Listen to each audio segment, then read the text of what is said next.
tark etmoqda. 10 kishi bo'lib qoldik.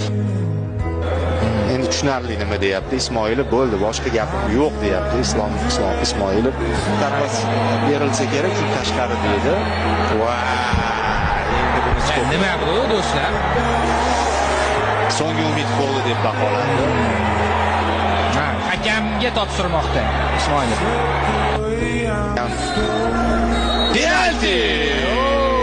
Sharmariz. Zarba! O'zbekiston oldida. Urgan Saudiya. Hasanov.